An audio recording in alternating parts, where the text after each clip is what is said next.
When you were little, you were most likely subjected into hearing multiple horror stories that shiver you down to your spine. Stories like the boogeyman, Bigfoot, watching Courage the Cowardly Dog, stories that would make you not be able to sleep at night as a child. I remember this one time I was playing Plants vs. Zombies too much and was genuinely scared that a real zombie apocalypse was gonna happen. It wasn't for touching kids, was it? Among other things. That's why I only started sleeping on my own at 6th grade, true story. All these stories we heard as a child were just folklore created for adults to get the satisfaction of scaring little kids, and most times are made so that kids don't do stupid things. The boogeyman, for instance, have many iterations throughout history, but one iteration serves as a deterrent for kids not to go astray into the forest or similar strange places. Otherwise, the boogeyman will capture them and ask them to boogie with him. That sounds wrong. Okay, moving on. Whether you heard of the version where he hides under your bed, point taken is that to deter kids from doing the bad. That's why folklore is made. Don't stay up at night and use your blankie, don't trust strangers, and don't go to the forest at night. And at the end of the day, they're all made up stories, I think. With these horror folklore stories, everyone's at least heard one of them. Of course, the internet would also make some spooky stories up. If you look on the internet for some horror stories nowadays, you'll mostly be met with a handful of ARGs, analog horror, like the Mandela Catalogue, Kane Pixel's Backrooms, and the Batman analog horror thing. But back in the day, there were these stories for / characters that would serve as the internet's boogeyman. These were called creepypastas. Creepypasta! Creepypasta comes from a combination of the word creepy and pasta, similar to copy pasta. The difference is that it's not a thing you copy and paste, but instead it's a collection of short horror stories that circulate around the internet. Urinates on fellow passenger. Similar to the aforementioned folklore stories we all heard when we were kids. Some of these you might have heard of them, like Jeff the Killer, Smiling Dog, Ben Drowned, and Slender Man. I think one of my first encounters with creepypastas on the internet was with Jeff the Killer. Jeff the Killer was a killer. Wow, who'd have thunk? Who wrote the script anyway? He was a killer typically connected to this heavily edited picture of this person. I don't think it can even be considered a person anymore. Back then I was terrified of this Jeff person, as anyone should. Looking back at the story now, it sounds so exaggerated that it's almost funny.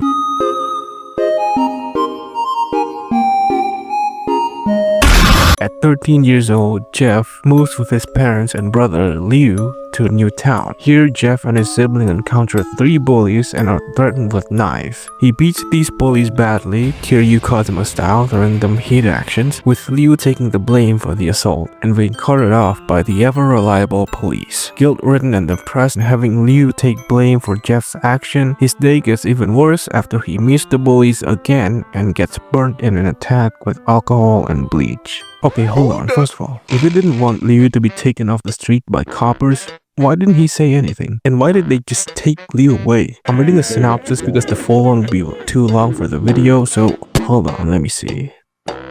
Oh no, it's a bit more ridiculous than full, huh? Well, at least he did say something to prevent Liu from getting taken away. And at least it's a lot more coherent because the synopsis on this same website makes it sound like it's all happened in a day's time. Anyway, continuing. The burning results in Jeff being permanently disfigured, his skin bleached white physically whilst his mind snaps. Upon being discharged from the hospital, he further mutilates his face by carving a permanent smile into his mouth, burning his eyelids so that he can always see his face.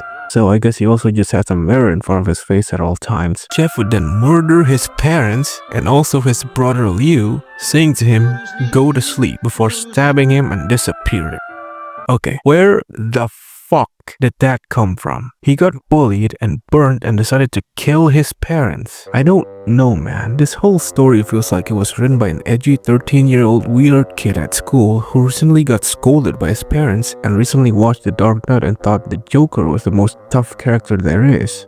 Well, that's enough of Jeff the Killer. Other than Jeff, there was Smiling Dog, which was a dog where if you stared at him for too long, he'll turn smiling and kill you. Some of these creepypastas stretch more than just text stories. Such examples are quote-unquote lost episodes from cartoons. Basically episodes from popular cartoons at the time that were scrapped for some reasons. Some of the most popular ones are the Red Mist or Squidward's Suicide from SpongeBob, and yeah, I wonder why they didn't air that one. And The Grieving from Gumball. But I don't think any creepypasta has reached the level of success as much as Slender Man did. Slender Man was a figure that was said to be extremely tall with a slender build, therefore Slender Man. Get it? Wearing a suit with tentacles or tendrils sticking out, primarily used for movement. He is said to kidnap children but not with intention to slaughter, and is often captured and photographed near the vicinity of children. Alright, close enough. Welcome back, Epstein. You may have seen the game Slender the 8 Pages, where you are in a forest trying to collect 8 pages made by Slenderman himself. A lot of bit YouTubers such as Markiplier and PewDiePie played it back in the days, and this was the first introduction to Slenderman as a character. Well, it was to me at least. I don't know about other people. Further down the line, there were movies about Slenderman, and he was cemented as one of the staples of internet horror. And he almost incited a murder one time. On May 31st, 2014, Anissa Weier and Morgan Geyser lured their friends Peyton Lutner into a wooded area at a local park in Waukesha, Wisconsin. Anissa and Morgan would then stab Peyton 19 times, hitting vital organs before leaving her to die after saying they would search for help. After a long time of them being gone, Peyton would crawl herself into a nearby sidewalk where cyclists would call emergency services for her. She would survive, and analysis on the wounds showed that they were literal millimeters away from hitting a major artery, which would have effectively killed her. The 2 girls who stabbed her were arrested and interrogated, and would say the reasoning for the attack was that it was necessary to appease the Slender Man. They are both sent into mental health institutes, with Anissa being released in 2021 and Morgan due to be released this year. So watch out, people of Wisconsin. Nowadays, you don't really see new creepypastas. Most of them are chalked up to be some mascot horror or just really tall screamy monsters. The most recent creepypasta I could think of is probably Siren Head, which went viral a couple of years ago, but nowadays it's mostly just analog horrors and ARGs. Not that I'm complaining, but it was really fun looking back at these creepypastas now. As an adult man with a half beard, it feels like going back to the first boss in a video game after 100%ing it. But I hope you guys had fun as well watching, because that pretty much wraps it up for this video. Thank you so much for watching this video. I hope you guys enjoyed it, and if you do not like and subscribe and share this video with 10 other people, a 7'8" Russian man wearing a gas mask will break into your house at midnight, give you an AK-47, and report you to the police for illegal firearms. So be safe and share this video to 10 people. And again, thank you for watching. Take care and stay safe.